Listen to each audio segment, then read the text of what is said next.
लोगों ने आपको लित्तर मारे हैं। उनके मुखालफिन को लाले पड़े हुए कि हम कैसे जीते इनसे।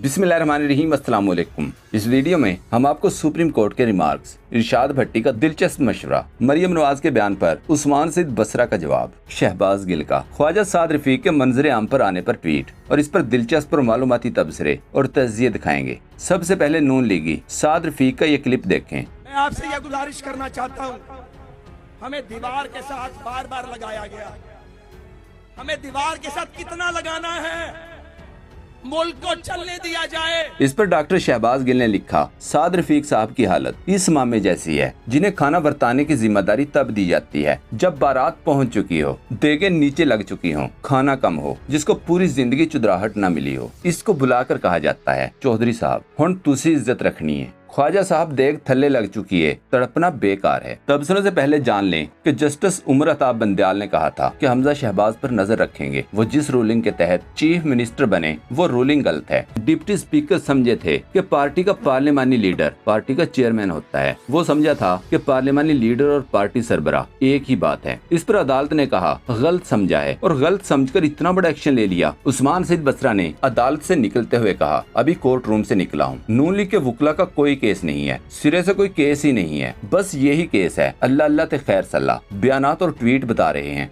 वड़ गए जे। नून लीग के नायब सदर ने ट्विटर पर लिखा, अपने ही दिए गए फैसलों की नफी करते हैं, सारा वजन तराजू के एक ही पलड़े में डाल देते हैं।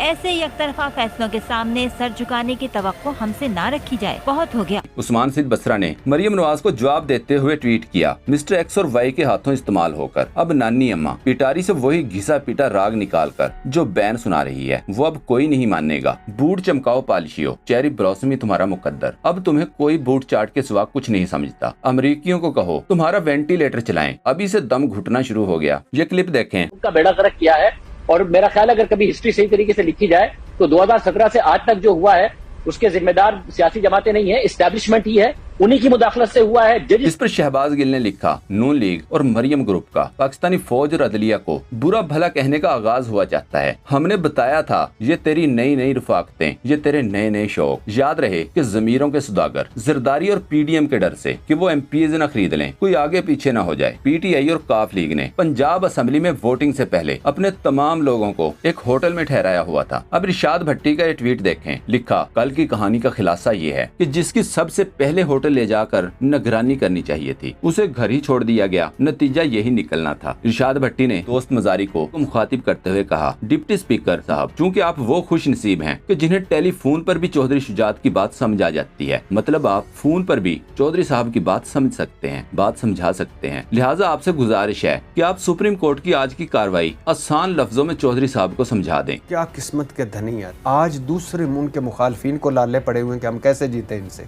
नवाज शरीफ साहब, जरदारी साहब ये इकट्ठे बैठे हुए एक जगह पे, तो बहुत सारा इनो पी लो ना तो उसके बावजूद हजम नहीं होते। ये क्यों नहीं होते?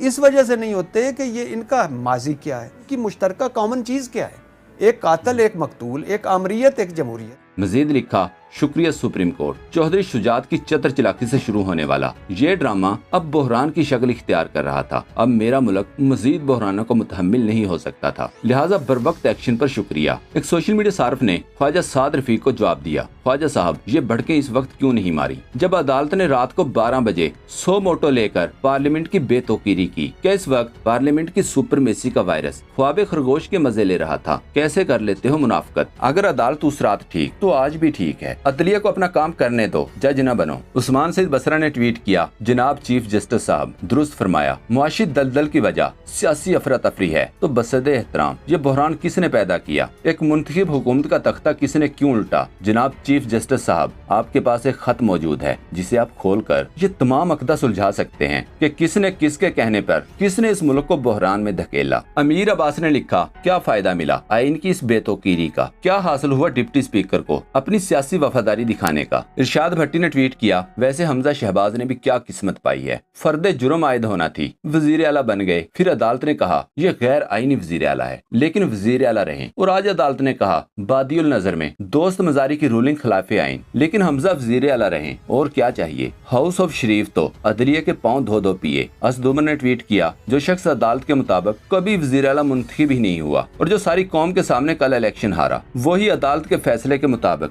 2 दिन निगरान वजीर आला रहेगा। अल्लाह की शान। सीनियर कानूनदान बैरिस्टर एतजाज अहसन ने कहा था कि हमजा शहबाज को आइन के मुताबिक अबूरी वजीर आला बनाए रखना मुमकिन नहीं था, जब इसके ओहदे के मामलात पर समाअत हो रही है। अदालत के सामने मामला बिल्कुल वाज़ेह है, इसके पास अब इख्तियार नहीं है तो ओहदा भी क्यों है। इमरान रियाज खान ने लिफाफों को जवाब देते हुए लिखा, सुप्रीम कोर्ट ने बगैर बुलवाए कासिम सूरी के खिलाफ फैसला दिया था, मगर दोस्त मजारी को सफाई का मौका दिया जा रहा है। मगर कुछ दानिश्वर खुश होने की बजाय सिर्फ इसलिए मातम कर रहे हैं कि वो जानते हैं कि डकैती पकड़ी गई है। पहली मर्तबा ऐसे हो रहा है कि तमाम आईनी और कानूनी माहिरीन, चाहे उनका ताल्लुक किसी भी पॉलिटिकल पार्टी से हो, वो सारे कह रहे हैं कि डिप्टी स्पीकर ने रूलिंग गलत दी है और हमजा शहबाज वज़ीर आला पंजाब नहीं रहेगा।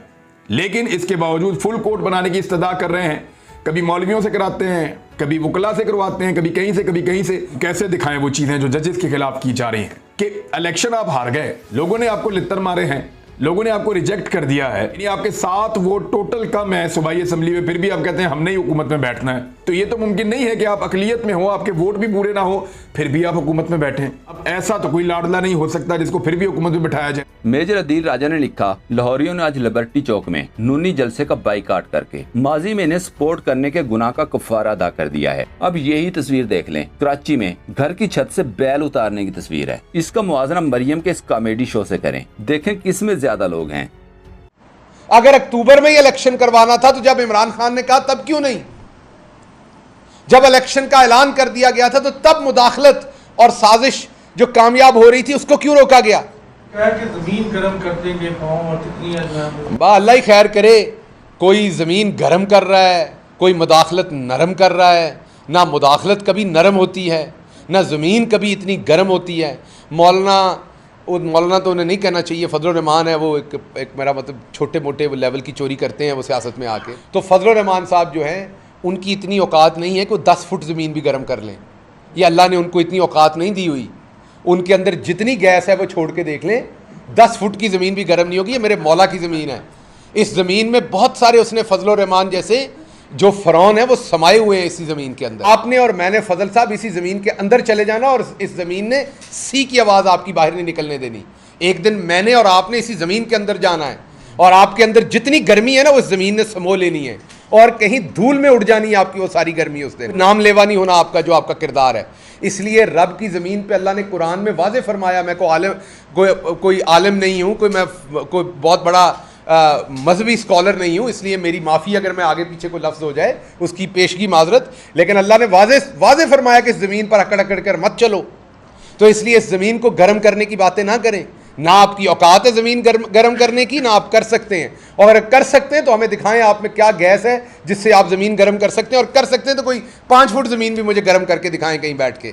तो इसलिए आप ये नहीं कर सकते और ना ही कोई मुदाखलत नरम होती है। दोस्तों, पाक ट्यूब 24 को सब्सक्राइब करना ना भूलें, लाइक करें, शेयर करें और कमेंट सेक्शन में अपनी राय का इजहार जरूर करें। शुक्रिया।